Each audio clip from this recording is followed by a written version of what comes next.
Well, good afternoon, everyone. Are you well? Are you happy? Yeah. Just about that. We've just launched a website that you can find under BahaiArts.org. That's Baha'i without the apostrophe, arts.org. And it's linked to the ABS site, but it's a great resource for all kind of things related to the arts and media. So now it's my privilege to introduce Owen Allen, who comes to us from Australia. You live there, right? I do, yeah. Yes. And he's been an Australian physiotherapist for 34 years, working with people of all ages. After working 15 years on national rural health issues, he was inspired to work around performing arts to facilitate community transformation, and especially in dance theater. So let's be transformed. Let's welcome Owen. Thanks, Dan. Grace, you need to come into the circle. Under the magic. You're gonna live within this spiral. Number one and number two. Fantastic. Presentation today is dance as transformative practice. So here's what is happening. You are in the presentation. You are the presentation. Yes. This is an installation of art, of dance. You don't really know what this is all about yet, but you can see that there's something different going on. And what I'm asking you to consider is that you are the presentation. So, the presentation will really be about the possibility of transformation in the domain of being through the performance arts, particularly dance and movement art. We will be really aware that most of these sort of concepts might be set up in a different way, although you understand the words. So, all I'm asking you to do is that you could try it on. Okay? Try it on. A little bit about transformation, as this presentation is going to have it. Transformation occurs in the domain of being. Okay? And a little bit about that means that until transformation occurs in the domain of being, behavioural change is unlikely to happen. All right? If you try to do behavioural change without transformation in the domain of being, it won't stick. All right? In terms of our movement and our body and dance, what disappears is something about the way we have learnt to move efficiently in life as a way to make life work. So efficiently and effectively in life doesn't always mean it's going to work all the time for everyone, but we do that. Being is also an access to how we are being to, as a strategy, about the circumstances of our life. Okay, so everything in front of us is a circumstance in our life, and we're going to be some way with that as a strategy to deal with it. Baha'u'llah writes in the Hidden Words, O son of worldliness, pleasant is the realm of being. Wert thou to attain thereunto, whole and complete. Glorious is the domain of eternity, shouldst thou pass beyond the world of mortality. Sweet is the holy ecstasy if thou drinkest from the chalice from the hands of the celestial youth. Shouldst thou attain this station, thou wouldst be freed from destruction and death, from sin and toil. So being dance is transformation. Here, you can be that you stand in the possibility in this clearing as both dance and transform. Secondly, that from the place you are standing as dance as transformation, it occurs to you that there are only certain possibilities now open to you. One of them is the possibility of being transformed and not the possibility of the status quo. The other is the possibility of being in dance and not the possibility of being in not dance. And what is your awareness of that? And how is all those ways somehow related to you being as a whole and complete thing? More than a mind and a body. You're not right. And Nori, you definitely not right. And you're not right over here because you come from North Queensland, Australia too. And you're not right. And I'm not right. So considering that we're all not right, let's play. Yeah, let's play. People, stand up. Hold on to your cord. We're going to go 5 awesome. chairs. So just walk sideways. 5 chairs. Oh, this way? That way. That way. All right. And when you guys are going to get off there, I want you to work your way to the end of the line. 5 chairs, yeah. And just watch where the rope is going. Now there's plenty of rope at the far end, so just let the rope slide through your hands so that these lovely people, just let this come around the chair. Where's the rope? Where's the rope tight? Don't let it slide. I'll let it slide across. Let it Okay, slide, let it let go. it slide, let it slide, let it slide. The image. The image means I see the appearance of the world and myself and others in the world. The image. Imagination. I see the possibility of the appearance in and of another world. Your imagination. So what's a magician? A magician is someone for whom something disappears and something appears. Oh, but I'm not really a magician, so right now there's no pennies. But you get the idea. Tension. Bit of tension in that rope.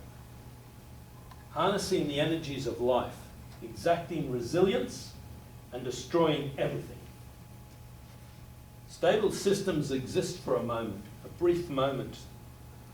They do this in our world through the existence of feedback loops that work very, very hard to mediate the tension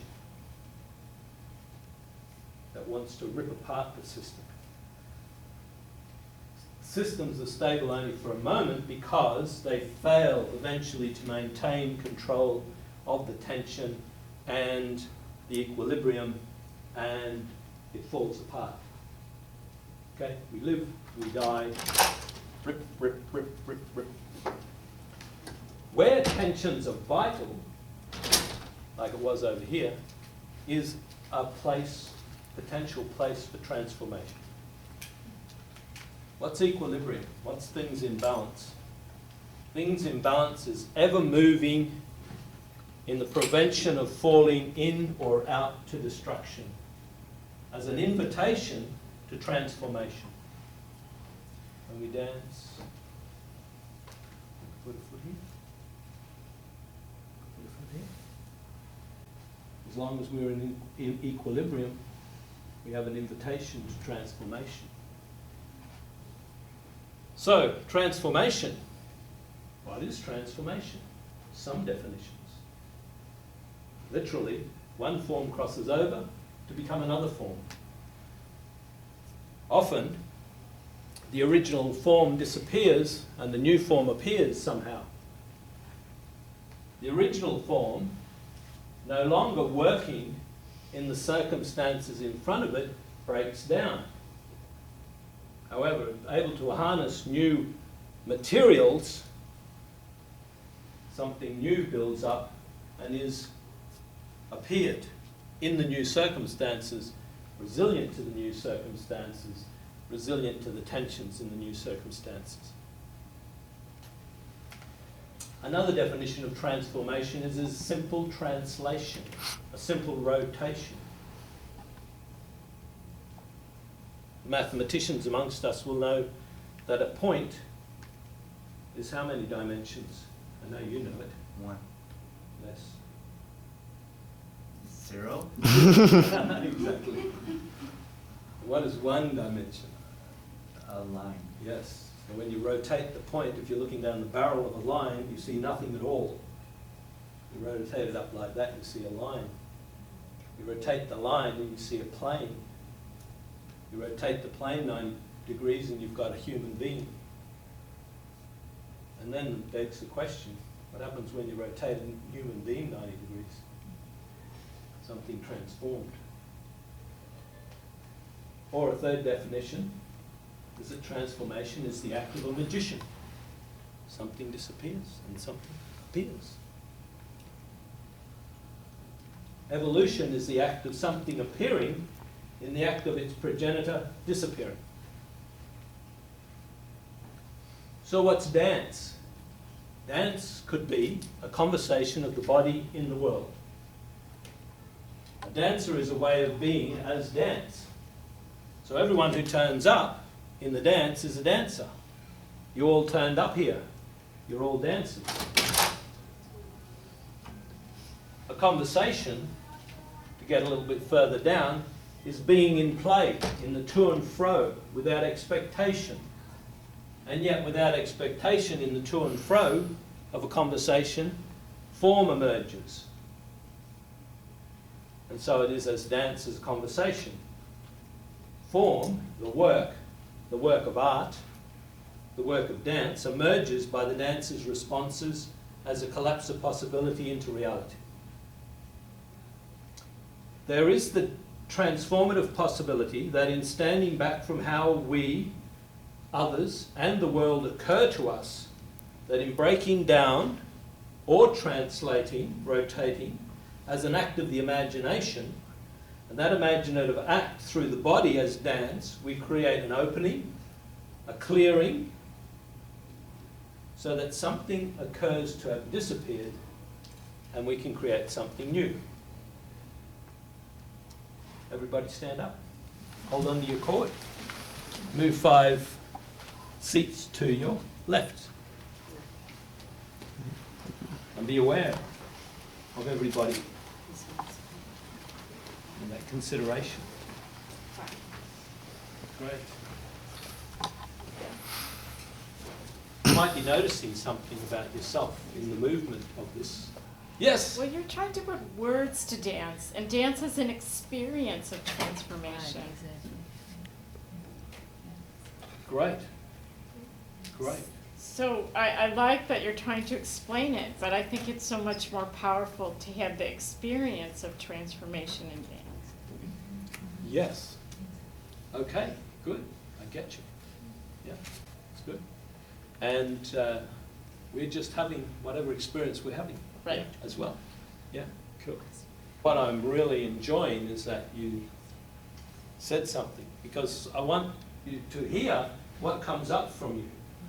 Because what comes up for you is what is at the heart of transformation. And to express it is where you can see it in movement or in language.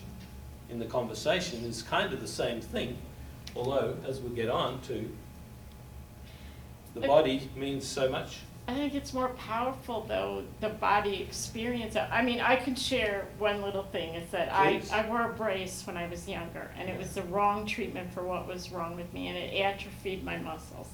So I was rigid, kept rigid for 5 years, from the time I was 5 until I was 12.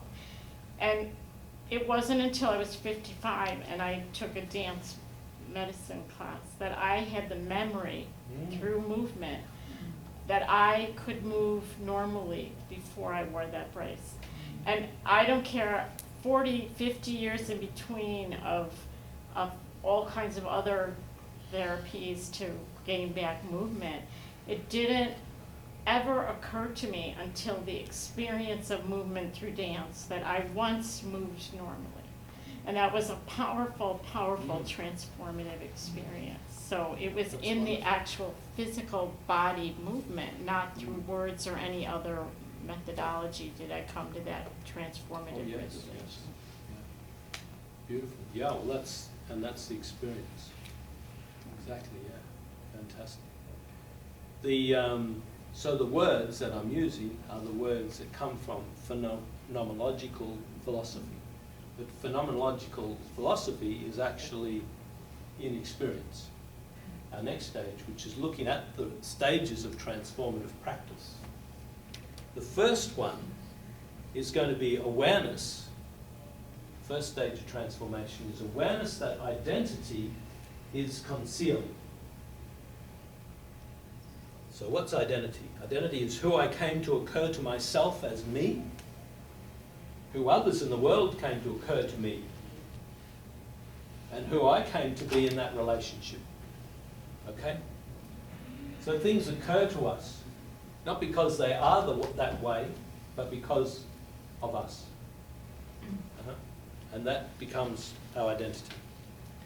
You should have. Psychologist way back called Erik Erikson said that we develop identity through a series of crises in our developing childhood and youth life, and we have to deal with those crises and resolve them in some way, and in resolving them we become identity. We got disappointed, it didn't work, and we had to work out.